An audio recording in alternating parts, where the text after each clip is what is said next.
Selamat pagi, bertemu kembali di Ngutips Ngulik Tips 1 bulan live Instagram bersama Yayasan Aurika dalam rangka memperingati Hari Pendengaran 2023. Ngutips 1 bulan live Instagram ini bekerjasama dengan Perhati KL Cabang Yogyakarta dan Jawa Tengah, Universitas Gadjah Mada Yogyakarta, Universitas Airlangga Surabaya, Universitas Surabaya, Rumah Siput Surabaya, Gema Learning Center, Sekolah Baruku, Sekolah Aluna, Sonova, Medal Indonesia, Kasum Hearing Center, Koklear, Perhati KL Cabang Jatim Utara, UPTD ABK Sidoarjo. Dan hari ini kita akan berbincang-bincang dengan Ayah Kurniawan Edi Santoso, founder metode ramah otak anak. Dan tema kita kali ini adalah metode ramah otak anak. Ya, alhamdulillah. Pagi, Bu Eni, apa kabar? Ya, baik, Ayah. Sehat, Ayah? Alhamdulillah sehat, walaupun mungkin agak lelah. Kelihatan nggak di mata kalau lelah? Iya, kecapean Ayah ya pasti ya. Iya, tapi ya, demi pembelajaran bersama lah disiapkan waktunya. Iya, betul. Terima kasih Ayah waktunya ya. Iya, baru kali ini ya Ayah ke join bersama Aurika ya. Benar, ini kesempatan yang tidak boleh disia-siakan, bisa silaturahim dengan kawan-kawan hebat di Aurika. Dan nanti kayaknya kejar tayang juga nih, karena jam 11 Ayah mesti ke stasiun menuju Jakarta. Iya, Ayah dikejar-kejar terus ya Ayah ya. Seharusnya jadwalnya jam 10 ya Ayah ya. Terus dimajukan ya. Ya, Ayah ini sudah berkecimpung sejak 1997 ya Ayah ya di dunia anak usia dini. Betul. Diawali dari TPQ, kemudian serius di PAUD ya. Jadi dulu 97 tuh masih playgroup kayak gitu, TK kayak gitu ya. Sebelum kemudian dipayungi jadi satu naungan PAUD kayak gitu. Ya. Dan alhamdulillah kita punya serius gitu ya, punya keseriusan, karena ini kan basic ya, ini basic supaya nanti ke depannya itu anak-anak punya kemampuan belajar itu bagus gitu ya. Jadi sejak usia dini ya. Mestinya kayak gitu. Iya, mestinya. Jadi kami itu awalnya sebetulnya lebih melihat dari adik-adik kelas 3 SD tanya, atau gini, ada nggak sih orang tua kelas 3 SD itu otomatis belajar, seperti halnya otomatis makan ketika lapar, ada nggak kayak gitu? Nah ternyata kan tidak banyak anak yang otomatis belajar. Itu menunjukkan itu nunjukin basic proses belajar itu bukan keinginan anak. Nah, Ayah alhamdulillah punya metode di mana anak itu akhirnya dengan senang hati, motivasi dari dalam itu belajar sendiri kayak gitu, belajar mandiri. Yang ini insya Allah nanti kita akan diskusikan. Oke, siap Ayah. Ya itu tadi Ayah ya, metode ramah otak anak, betul ya Ayah ya? Betul, itu yang nanti akan kita diskusikan. Penasaran sekali nih Ayah, saya metode ramah otak anak itu seperti apa gitu ya. Kapan-kapan ya Ayah, pelatihan lagi di Surabaya Ayah? Siap. Insya Allah nanti kita selenggarakan lagi ya, bareng-bareng Aurika kalau bisa gitu ya. Iya, siapa ya? Iya. Terus di tahun 2014 itu kenapa didesak oleh penilik kecamatan? Ah, kultur kultur apa tuh namanya? Kultur lomba, kultur kompetisi di dunia pendidikan itu masih masih ditunjuk ya, masih ditunjuk, masih di apa namanya tidak tidak punya inisiatif untuk ayo kita berkompetisi, ayo kita diskusi kayak gitu kan. Nah, karena kami itu sebelumnya sudah biasa memberikan training-training kecil-kecilan di level kecamatan, di level kabupaten, kayak gitu ya. Keliling ke kelurahan-kelurahan untuk sosialisasi sekolah, kayak gitu. Nah, itu kita dianggap mampu mengikuti perlombaan. Sebetulnya aku nggak terlalu pengen sih. Pokoknya asal nggak menang, nggak usah berangkat lah. Kayak gitu. Tapi apa namanya, karena kemudian kita dilihat punya potensi, kita nggak ngikutin kompetisi, tapi ditunjuk. Ditunjuk mewakili kecamatan. Alhamdulillah 2014 itu dengan kita ditunjuk itu ya kita niat ya, kita niat untuk tapi niatnya sebetulnya nggak menang, kalah atau gitu, tapi lebih kepada yalah berbagi kayak gitu. Berbagi ilmu, berbagi pemahaman. Alhamdulillah dapat juara. Nah, dari juara itu kemudian tahun 2015 diminta lagi sampai ke level nasional. Nah, dari situlah kemudian kita berpikir sampai kita nggak boleh ikut lagi. Sampai kita nggak boleh ikut lomba lagi. Soalnya nanti kalau lomba lagi menang lagi. Menang lagi. Jadi akhirnya iya. Nah, sepertinya konsepnya itu memang menangnya harus dibagi-bagi. Sehingga saya itu berpikirnya, ini kalau memang ini bagus, kalau memang ini mempunyai kontribusi positif terhadap pendidikan, kenapa tidak kita rumuskan menjadi pelatihan yang lebih serius kayak gitu. Oleh karena itu Surabaya Sidoarjo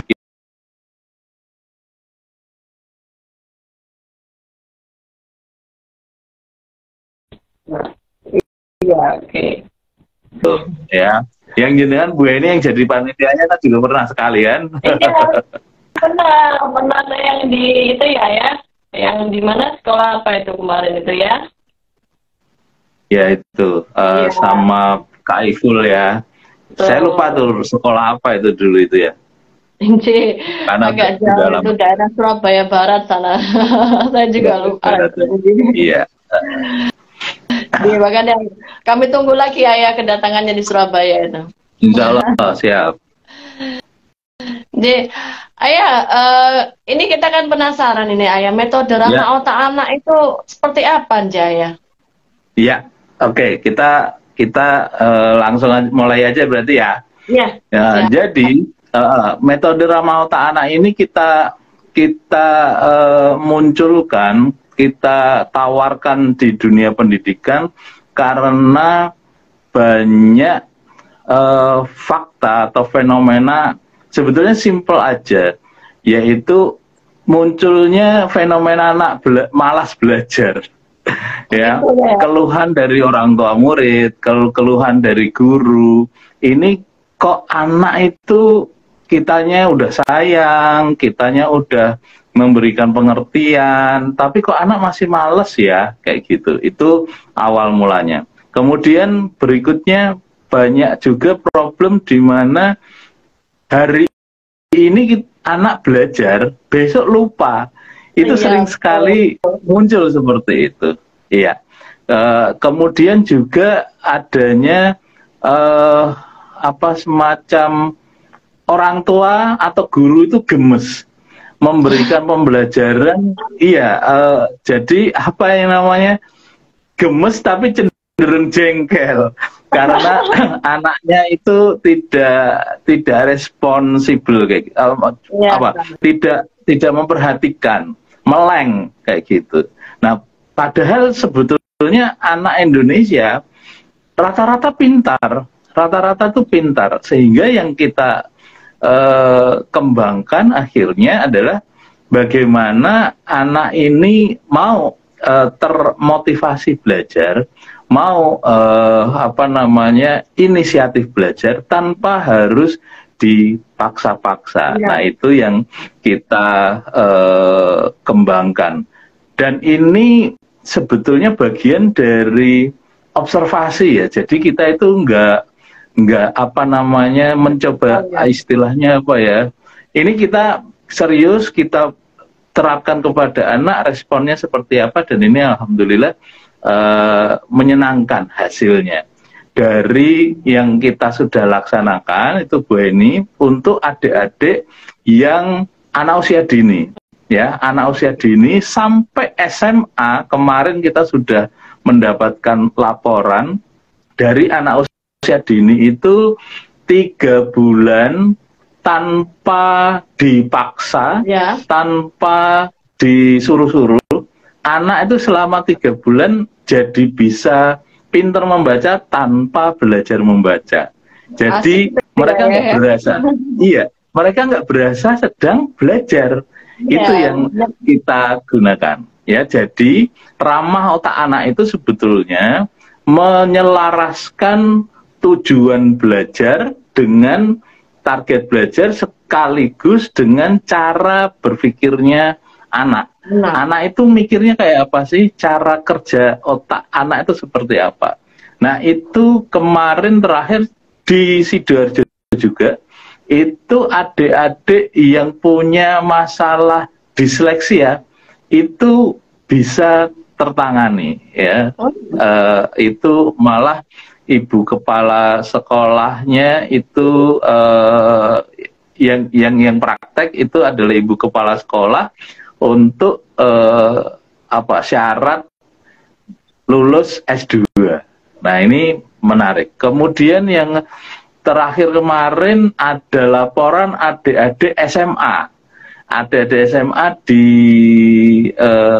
Jawa Barat, di Indramayu, ya, itu menggunakan metode kita. Itu satu, kelasnya jadi hangat, jadi ramai, karena muncul diskusi. Kemudian yang kedua, inisiatif mendapatkan informasi. Maksudnya anak itu berinisiatif. Biasanya itu anak kalau belajar, kalau nggak disuruh sama gurunya, itu ya udah, kalau nggak disuruh ya nggak ngerjain apa-apa. Nah, gitu ini betul. Nah, ini anak-anak ini menjadi berinisiatif.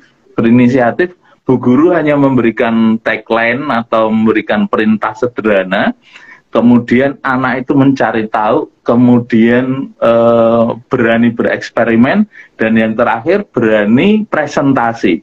Jadi bu guru itu ringan sekali tugasnya. Tugasnya hanya memberikan pancingan problem, kemudian anak-anak anak-anak mencari sendiri, bereksperimen sendiri, dan presentasi, sehingga akhirnya mereka mempunyai kesimpulan. Nah, itu di efek ketika anak-anak itu disentuh otaknya, kayak gitu. Nah, selama ini kadang-kadang ibu guru, pak guru tidak memahami cara itu, yang membuat akhirnya perkembangannya tidak maksimal. Itu Bu Eni. Iya, biasanya anak-anak kan kayak kepaksa gitu untuk belajar ya. Iya, jangan-jangan gurunya juga terpaksa mengajar. Jadi kayak seperti anak SMA itu tadi saya dengar ayah itu mereka selamat datang, gitu, ada Bapak Saiful ya baru masuk. Oh iya, Kak Iful, apa kabar? Iya, Pak Saiful, selamat datang. Iya, saya dengar tadi ayah itu memberi ini ya, seperti anak SMA itu kok bisa kasih presentasi gitu loh ya. Padahal kan saya sebagai guru yang waduh presentasi itu kayaknya berat banget ya. Aduh, presentasi lagi gitu loh ya, gimana ya gitu loh. Tapi ini ya memang mesti kita pahami bahwa presentasinya mungkin karena kita tuh kan selalu mempunyai standar tinggi terhadap satu hal, misalkan contohnya tadi presentasi gitu. Presentasi itu kan bikin deg-degan, bikin sepaneng kayak gitu. Tapi kalau kita misalkan contohnya presentasinya nggak di kelas tapi di kantin, pasti beda rasa. Wah, asli gitu ya.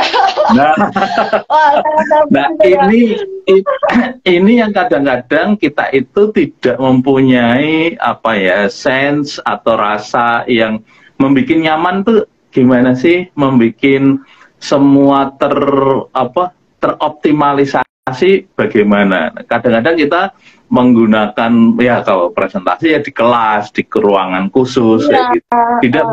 Tidak terfikirkan coba yuk kita presentasinya di kantin sambil maam gorengan. Yang berhasil presentasi nanti dikasih gratis sepiring bakwan misalkan sama bu guru. Kan anak jadi wah mau dong kan kayak gitu jadinya kayak gitu. Nah ini yang kita itu bahkan kadang-kadang selalu menekan idealisme. Jadi harusnya mari kita balik, apa yang membuat anak-anak itu bersedia bergerak, apa yang membuat anak-anak itu bersedia melakukan apa yang kita inginkan, itu yang mestinya oleh Bapak Ibu guru itu difikirkan terlebih dahulu.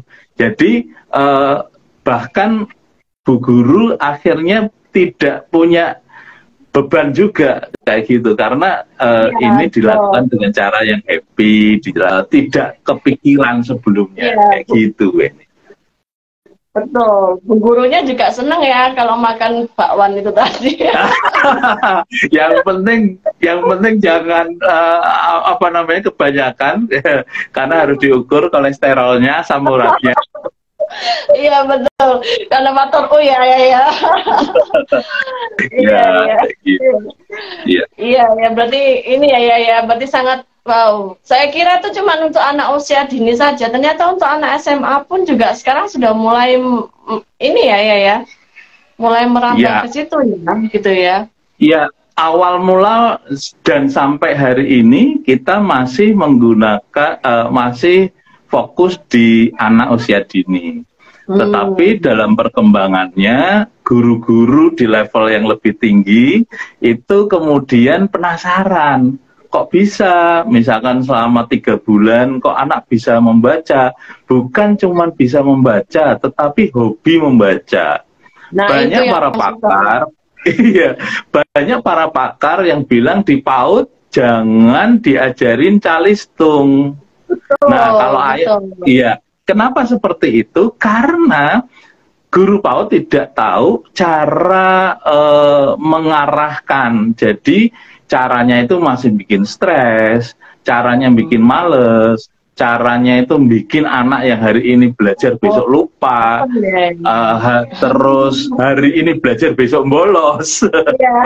Itu yang terjadi sehingga membuat anak-anak tuh tidak siap belajar karena kalau dengan cara-cara yang membosankan, cara-cara kayak kakak-kakaknya yang lebih tinggi levelnya di SD, tapi dengan cara yang kita kembangkan ini anak-anak jadi happy, bukan cuma happy, tertantang itu coba kalau cuma bahagia penasaran kalau cuma bahagia kalau cuma bahagia itu cuma melegakan dada saja, tapi kalau tertantang itu bukan cuma melegakan dada, tapi ada motivasi dari dalam. Kayak anak main HP gitu loh. Kayak main HP itu level 1 gagal, dia tidak akan menyerah, dia akan mencoba terus. Level level 2 gitu ya. Level naik level 3, naik level 4, naik, itu tertantang. Nah, di dunia pendidikan, rasa-rasanya konsep belajarnya belum membuat anak tertantang. Itu yang membuat anak jadi malas belajar. Jadi salah satu konsepnya adalah bagaimana membuat anak itu tertantang. Ya, contohnya ya kayak main game itu, permainan itu membuat anak-anak itu tertantang sehingga mereka malas melepaskan diri dari game.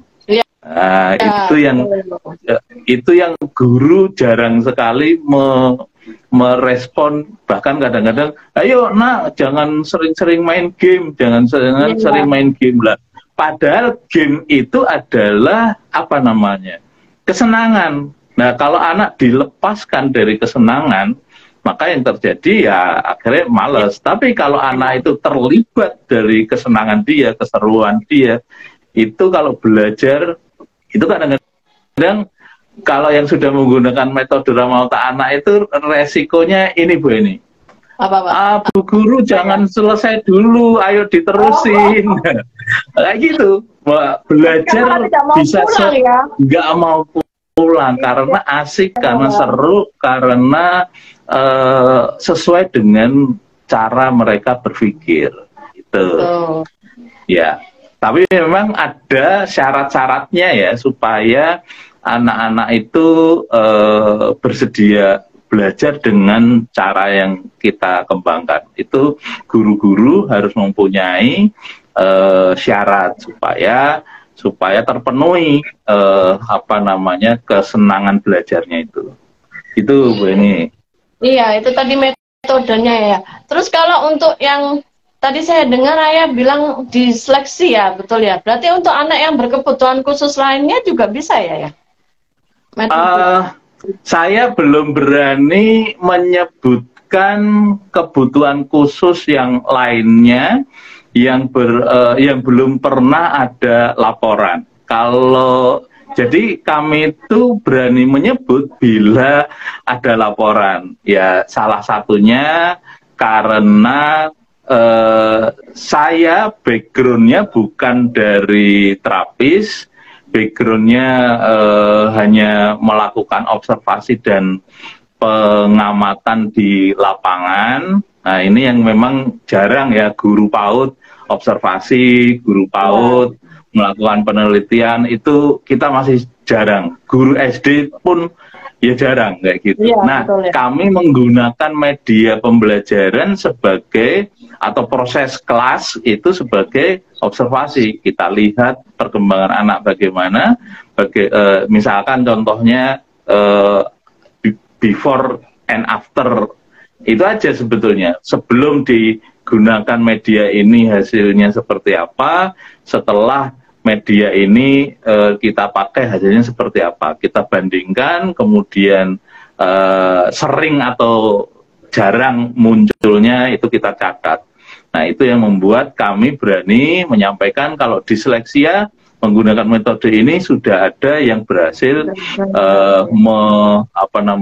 menggunakan. Kemudian yang ADHD ya yang fokusnya lemah kayak gitu, kemudian hiperaktif yang banyak bergerak, usil ya, itu alhamdulillah kita banyak membuat terobosan buat anak-anak ini sehingga satu, fokus anak meningkat, konsentrasi anak meningkat, kemudian hasil belajarnya juga terlihat ya, walaupun tentunya kelasnya beda-beda ya, disesuaikan dengan, saya nggak tahu cara nyebutnya benar atau salah, keparahannya kayak gitu ya. Ya, jadi kalau ringan ya gampang diselesaikan, tapi kalau berat butuh waktu. Tetapi ada progres yang signifikan. Itu yang kita sebut pertama disleksia, ADHD, hiperaktif, ya gitu. Terus kalau yang slow learner gampang banget. Yang slow learner itu yang, aduh ini saya nyebutnya apa ya yang biar gampang ya. Yang hari ini kita ajarin besok lupa ya, Iya, itu lalit betul, kayak gitu ya. betul. Itu gampang banget itu ya. Itu bisa ya, ya. Bisa. Ya, kan kebetulan ini kan TK Aurika ini kan kebanyakan kita juga ada anak yang berkebutuhan khusus juga ya, gitu. Iya. Jadi monggo ya kalau mau main ke Aurika dan kebetulan di Aurika ini kebanyakan anak-anak yang gangguan pendengaran. Gangguan pendengaran. Betul. Nah itu gangguan pendengaran itu berarti hanya tunarungu saja? Atau boleh nggak diceritain gangguan itu apa aja? Tunarungu dan tunawicara biasanya ya. Kalau dia tidak bisa mendengar, berarti menyampaikan atau mengucapkannya jadi terganggu gitu ya? Betul, Ya. betul. Tapi misalkan aktivitas yang lain, berjalan, lari, lompat, manjat, itu normal? Ada yang beberapa, karena kan kita gangguan pendengarannya juga ada yang hanya gangguan pendengaran dan tunawicara, dan ada yang multi isu juga. Jadi ada yang ADHD, ada yang seperti itu juga. Nah, itu ya cuman di tempat kami itu kebanyakan pakai yang implan lah ya, gitu. Jadi mereka benar-benar yang harus mendengar dan mengucapkan, gitu. Jadi kita tidak memakai visual seperti itu. Menggunakan metode ramah otak anak, kata kunci pertama atau syarat pertama anak itu bersedia belajar, itu yang kita lakukan kepada anak-anak itu memberikan isu tentang 3 bulan ke depan kamu jadi bisa apa. Oh gitu ya? Gitu. Iya. Ya, jadi yang pertama sekali itu kita cerita, ini kita ngomong pakai bahasa norma standarnya ya, yang halus ya. Itu 3 bulan yang akan datang, kamu akan bisa tahu banyak hal. 3 bulan yang akan datang, kamu nanti bisa melihat apa yang tidak bisa lihat kamu.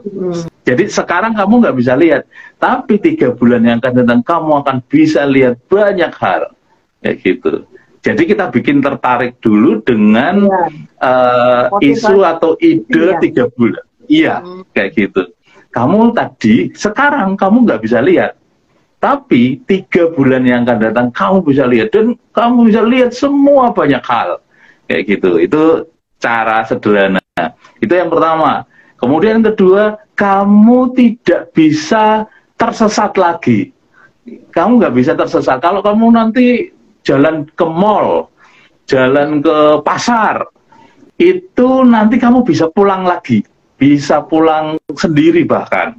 Kayak gitu. Jadi kamu nggak bisa tersesat tuh. Nah, mau nggak diajarin caranya? Kayak gitu. Itu pakai kepercayaan diri gitu ya? Iya, pertama kan kita kalau di PAUD itu kan tugas kita kan sebetulnya mengajarkan calistung.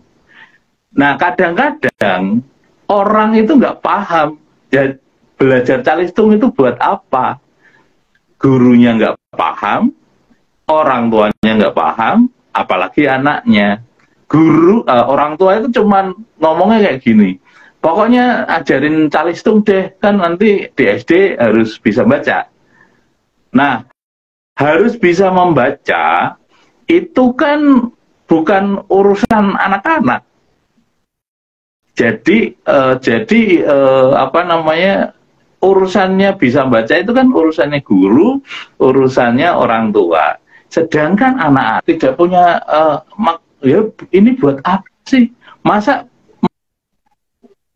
Masa membaca supaya disayang sama ibu, bisa membaca, loh iya kan, cara berpikirnya anak kan, lah misalkan contohnya gini, aku bisa naik sepeda buat apa? Ini yang ilustrasi mudahnya ya, aku bisa naik sepeda biar aku nanti nggak terlalu capek kalau main ke rumah teman, karena kalau nggak bisa naik sepeda, berarti aku harus jalan kaki, misalkan. Nah, jalan kaki dengan naik sepeda tentunya lebih enak kalau bisa bisa naik sepeda. Nah, jadi yang kita sampaikan kepada kawan-kawan, adik-adik, yaitu tujuannya, kamu bisa melihat apa saja. Nah, itu penasaran, lah aku sekarang udah bisa melihat apa aja kok ayah, misalkan kayak gitu. Nah, nanti ada yang bisa kamu lihat lagi, kayak gitu. Lebih detail, gitu ya. Iya. Kan jadi exciting kayak gitu ya. Ya maksudnya nanti 3 bulan yang akan datang kan dia bisa membaca. Kalau bisa membaca, pastinya banyak hal yang dia jadi bisa lihat kayak gitu. Itu maksudnya. Nah, ini harus kita tanamkan terlebih dahulu kepada peserta belajar. Bahkan untuk adik-adik yang mohon maaf, tunarungu, yang tidak bisa berucap, mari kita sampaikan informasinya. Ya, kalau informasinya tidak bisa disampaikan berkata-kata seperti ini, ya kita bisa menggunakan gambar. Ini saya kasih contoh ya. Nah, cara membuka katup otak anak. Terbaca nggak, Bu? Iya, kebaca ya. Kebaca ya. Ini kalau nggak saya balik, bikin anak tergoda dan berselera dengan sajian pelajaran kita. Ini sebetulnya materi yang kemarin saya share, gitu. Terus ini saya print, saya gunting kecil-kecil biar membantu kawan-kawan yang tunarungu pun bisa belajar bersama kita kayak gitu ya. Cara membuka katup otak. Nah, ini kan nggak ada masalah buat adik-adik yang bisa membaca, ya kan, yang bisa melihat itu nggak ada masalah. Nah, ini maksud saya, ini idenya karena dapat undangan dari Aurika nih. Saya bikin kartu-kartu kecil kayak gini, ya kan, supaya ini berikut ciri anak yang tergoda berselera belajar. Nah, ini seperti naik pesawat itu. Iya, gambar-gambar seperti ini kan membuat anak itu punya fantasi, toh, mempunyai imajinasinya berkembang kayak gitu. Nah, ini apa namanya? Ini soalnya kalau nggak terus kalau saya kasih kayak gini kebalik ya.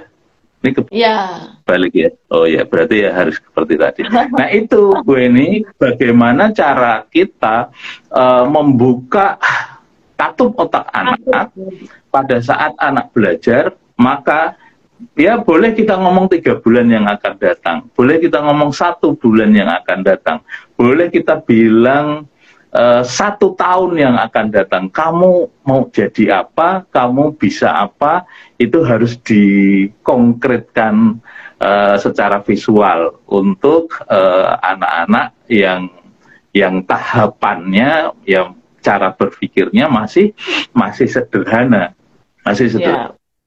Nah, kemarin tuh yang adik-adik SMA, ini belum banyak sih, ya belum banyak. Ini adik-adik SMA itu juga kita nunjukinnya kayak gini, kenapa kalian harus presentasi? Karena kalian sebentar lagi lulus. Kalau lulus itu nyari kerjaan. Kalau nyari kerjaan, itu nggak boleh diem saja. Ya, harus menyampaikan data-data terbaik dari apa yang kamu miliki. Itu yang kita kenalkan kepada adik-adik SMA, sehingga akhirnya ada proses penelitian, observasi, dan kemudian yang terakhir adalah presentasi. Dan itu seru. Itu seru, saya ngelihatnya seru. Saya sebagai outsider kayak gitu, wih, Bu Guru kok bisa punya ide lah, ini gara-gara mempelajari metode ramah otak anak dari ayah, sehingga saya punya ide presentasi. Nah, kayak gitu. Alhamdulillah bisa membantu di semua level, dari yang sederhana, PAUD kayak gitu, sampai yang sudah cukup rumit, kompleks di SMA. Kayak gitu, Bu Eni. Oke. Terus untuk yang tadi saya dengar, ayah apa? Membaca tapi tidak belajar membaca, itu bagaimana ya? Ya, ini apa namanya, satu hal yang memang jadi jadi apa namanya trademark atau gagasan orisinil dari ayah ya. Jadi awal mulanya banyak banyak orang tua yang request ke Calistung gitu kan. Iya. Kemudian kan kalau lulus TK itu SD harus bisa membaca kan ya, gitu loh. Ya, tapi di sisi lain bahwa anak usia dini itu tidak diperbolehkan belajar membaca. Ya, ini fakta yang jomplang, langit dan bumi. Nah, yang kita kerjakan adalah anak-anak itu tetap tidak perlu belajar membaca karena otak dia itu mudah sekali menyerap informasi apa saja itu. Jadi karena sifat otak anak usia dini itu seperti spons sehingga dia itu mudah sekali menyerap. Kalau mudah sekali menyerap ya udah nggak usah diajarin. For example, sebagai contoh, pernahkah kita mengajarkan anak kita membuka YouTube? Nggak pernah. Nggak pernah. Tapi terbukti mereka bisa kan? Mereka bisa sendiri, betul. Betul. Pernahkah kita mengajari anak download game dan memainkannya? Nggak pernah. Nggak pernah. Iya. Itu menunjukkan, dan bahkan orang tuanya itu suka bilangnya kayak gini, loh, HP-ku kok penuh, HP-ku kok dan kok banyak aplikasi gitu kan. Nah, itu yang membuat kawan-kawan kita tuh, saya kemudian ya berarti anak itu bisa itu memahami konsep belajar secara mandiri, asal kita tahu caranya. Ya, asal kita tahu caranya. Masuk ke ini bukan endorse ya. Masuk ke Alfamart, anak bisa nggak nyari Kinder Joy sendiri? Suruh beli sendiri lo bisa ya. Ya, artinya apa? Anak itu bisa kayak gitu. Karena anak itu bisa, karena anak itu mampu, ya nggak perlu kita ajari seperti cara-cara lama, cara-cara dulu kita belajar. Kita menggunakan cara dengan metode main-main saja. Satu, kita menghindari modul. Ya, kalau mau ramah otak anak, menghindari modul, jangan pakai modul. Karena dengan modul atau buku atau yang level-level itu ya, itu membuat anak bosan dalam belajar. Itu yang pertama, nggak pakai modul. Kemudian yang kedua, tidak perlu duduk lama. Kalau anak-anak itu senengnya main, senengnya lari, ya belajarnya pakai lari-lari. Kalau anak itu senengnya manjat-manjat, belajarnya menggunakan panjatan-panjatan. Itu yang perlu. Jadi sesuaikan saja dengan keinginannya anak. Anaknya maunya tidur-tiduran, ya udah tidur-tiduran dulu. Anaknya pengennya manjat-manjat, ya oke, mari kita manjat-manjat. Anak pengennya lari-lari, ya nggak masalah, ayo lari-lari. Yang penting Pak gurunya duduk aja ya. Capek kalau Pak gurunya ikut lari. Jadi kalau saya itu modalnya peluit. Jadi pas anak pengen lari-lari, ayo deh lari ya, nanti di ujung sana ada kartu, ayo kartunya diambil, kemudian dibawa ke ayah sini, nanti dibaca kartunya bunyinya apa. Jadi kita modalnya itu modul diganti kartu. Nah, nanti kita tinggal kita bunyikan peluit, anak lari ke sana, ambil kartunya, balik lagi ke tempat ayah, dibakar energinya. Kalau sudah dibakar energinya, mosok nggak anteng. Kan sebenarnya gitu sih ya. Iya, cuman kan biasanya kan di dalam pendidikan itu kalau tidak diajarkan disiplin itu juga nanti akan Salah Nah, paham.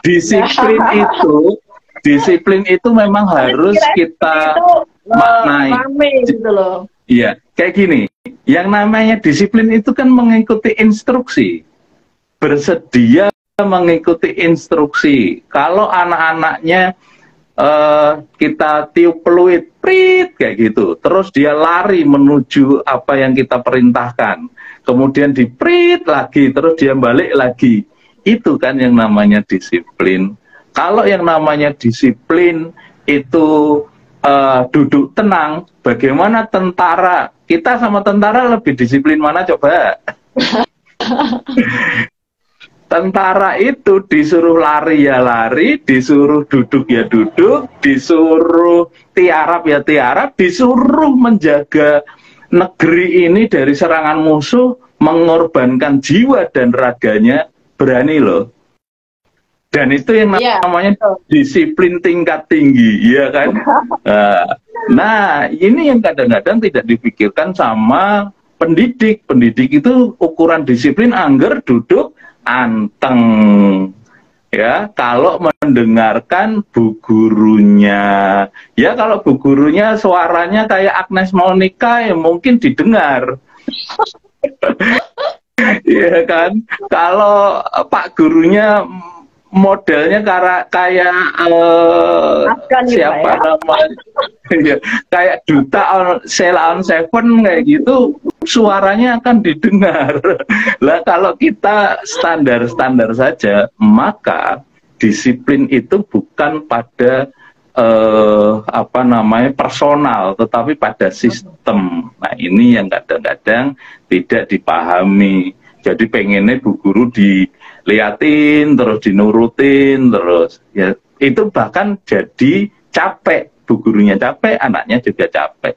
Tapi kalau kita disiplinnya pada sistem, tujuannya apa sih? Ya, ini yang harus kita perdalam lagi, tujuan belajarnya apa. Kalau kita ngerti tujuan belajarnya apa, bu gurunya seneng, anak-anaknya seneng, target pembelajarannya tercapai. Ini. Tapi kalau kitanya nggak paham metodenya, bu gurunya lelah, anaknya bete, target pembelajarannya nggak sampai-sampai. Gitu. Iya, asik ya sebenarnya. Apalagi kalau mengajak anak-anak bermain itu sambil membaca itu sebenarnya asik banget. Soalnya kan memang apa ya, bosan gitu loh ya duduk sambil membaca gitu. Orang anak saya aja belajar membaca itu sambil membaca tulisan yang ada di jalan gitu, misalnya Indomaret gitu. Nah, seperti itu. Jadi sambil jalan, sambil kita naik motor gitu, itu bacanya apa gitu. Tapi kadang mereka tidak itu sudah membaca sendiri gitu loh. Itu kadang-kadang bu guru nggak ngeh dengan efektivitas belajar itu. Jadi belajar itu kadang-kadang harus sesuai sama apa yang ada di kelas. Padahal di lapangan itu banyak sekali metode yang malah lebih efektif. Ya, sambil boncengan naik motor, anak apa namanya membaca tulisan toko yang ada di yang lalu lalang gitu kan. Nah, itu pengalaman menarik yang kenapa tidak kita gunakan sebagai cara supaya kita tidak terlalu payah kayak gitu di dalam mengajar. Yang jadi problem kenapa metode ramah otak anak ini dimunculkan karena tadi banyak anak yang stres, banyak anak yang mogok sekolah, banyak guru yang kebingungan di dalam mengajarkan membaca. Padahal faktanya tuntutannya itu nyata, tuntutannya bahwa di SD anak sudah bisa harus sudah bisa membaca. Itu kemudian tuntutan yang lebih nyata lagi, fakta di lapangan juga kayak gini, Bu Eni. Sudah bisa membaca tapi nggak ngerti artinya. Betul, pemahamannya mesti banyak banget. Iya. Nah, mereka tidak paham apa yang mereka baca. Jadi di metode ramah otak anak yang kita kembangkan ini, anak-anaknya juga bukan sekedar bisa membunyikan apa yang dia baca, nih istilahnya ya, membunyikan apa yang dia bisa baca, tetapi lebih dari itu, anak ngerti, anak paham dengan apa yang dia baca, sehingga anak itu termotivasi. Kenapa? Salah satunya adalah kita menggunakan kartu-kartu yang memang sudah kita desain untuk dipahami. Jadi kita itu tidak mengenalkan A, I, U, E, O, babi, bu, bebo, caci, cu, ceco, dadi, du, dedo, dan seterusnya. Itu tidak kita kenalkan. Kenapa? Itu bisa bunyi, tapi tidak ngerti artinya apa. Karena memang tidak ada artinya. Ya kan? Gitu. A, I, U, E, O, babi, bu, bebo, caci, cu, ceco, dadi, du, dedo, itu artinya apa? Diawali dari caranya saja, kita harusnya sudah mulai kita tinggalkan harusnya. Ya, kalau di kita itu kan metode ramah otak anak itu menggunakan kalimat langsung. Jadi ada satu kalimat yang kita rangkai, Maharaja Naga Cadala Bapak saya Katawa. Itu 15 menit anak itu udah langsung hafal tuh dalam belajar. Ya, jadi cepet banget karena disesuaikan sama cara berpikirnya anak. Gitu. Berarti campur ya. Campur ya. Campur gimana? Ya, campur gimana maksudnya? Maharaja itu tadi ya. Tadi yang ayat tadi Maharaja Naga Cadala ya. Bapak saya Katawa. Nah. Ya, jadi tidak dari awal dari ngenalinnya enggak dari huruf. Ngenalin anak membaca itu tidak dari huruf, tapi dari akronim dari atau singkatan atau bunyi depan dari gambar yang kita kenalkan. Misalkan contohnya ma itu adalah bunyi depan dari gambar matahari, kayak gitu. Kemudian H itu adalah bunyi depan dari gambar harimau, dan seterusnya dan seterusnya, sehingga anak itu gampang nyantel di otak karena ada gambarnya, ada wujudnya, bunyinya juga tidak selisih dari gambar yang dia kenali, kayak gitu. Itu yang bikin cepat. Tapi kalau kita menggunakan tadi A, I, U, E, O, ya hari ini paham, besok belum tentu. Besok lupa lagi. Babi, bebo, iya, karena tidak konkret. Harus dipahami bahwa cara berpikir kita manusia itu lebih suka, ya, otak manusia lebih suka memahami sesuatu yang ada wujudnya. Contoh Bu Heni, coba bayangkan apel sama apla, mana yang paling gampang dicermati, mana yang paling gampang dihafal, apel atau apla? Yang sering kita dengar ya apel ya. Betul ya, sesederhana itu. Kalau apel tulisannya kita tahu karena dibantu dengan gambarnya kita tahu, wujudnya kita tahu, ya kan? Mau yang warna merah, mau yang warna hijau, apel ya begitu, apel kayak gitu, ya. Apalagi ada laptop yang gambarnya apel keroak, itu lebih mudah memahaminya. Itu lebih mudah. Kenapa merek itu pakai itu? Karena ngena banget di otak, ya. Sehingga dia pun akhirnya sekarang menjadi brand yang paling kuat di dunia, Apple tuh ya. Tapi kalau Apla itu apa? Ya. Hari ini kita bahas Apple dan Apla, mungkin Aplanya terlupakan karena wujudnya kayak apa, iya kan? Kalau Apple kita ngerti, tapi kalau Apla kayak apa ya? Nah itu, anak atau manusia otaknya lebih mencintai, lebih menyenangi barang yang ada wujudnya, ya. Duit itu loh Bu, kalau ada wujudnya kita lebih senang. Hijau ya. Ya kan, daripada cuman bayang ketok. Nah, maksud saya itu cara berpikir ya, itu yang disebut ramah otak. Jadi otak itu bisa mencerna hal-hal yang wujudnya jelas, wujudnya ada. Tapi kalau wujudnya tidak ada, kesulitan untuk memahami. Itulah yang kita gunakan untuk proses belajar sehingga anak mudah menguasai. Begitu. Oh, sangat menarik sekali ya. Jadi penasaran ini, nunggu ayah nih di Surabaya ya. Mari kita jadwalkan. Insya Allah ini kan hari ini ayah ke Jakarta, kemudian dari Jakarta kita terbang ke Papua, terus Ramadan kita khusus untuk ibadah. Nanti habis itu mungkin kita bisa jadwalkan untuk Surabaya. Kalau bisa, nanti ada kesempatan, kalau bisa ada kesempatan berinteraksi dengan adik-adik yang berkebutuhan khusus, sehingga nanti kita bisa setting belajar yang sesuai ramah otak anak bagi mereka itu yang seperti apa. Nanti kita lakukan observasi bersama, insya Allah. Siap ya, siap. Di sini juga ada yang sedang melihat loh ya. Di sini ada Ketua Komunitas Pemerhati Pendidikan Surabaya, Bapak Eko Doto Nugroho. Mungkin nanti kita juga bisa kolaborasi juga. Baik, terima kasih Pak Eko sudah menyimak.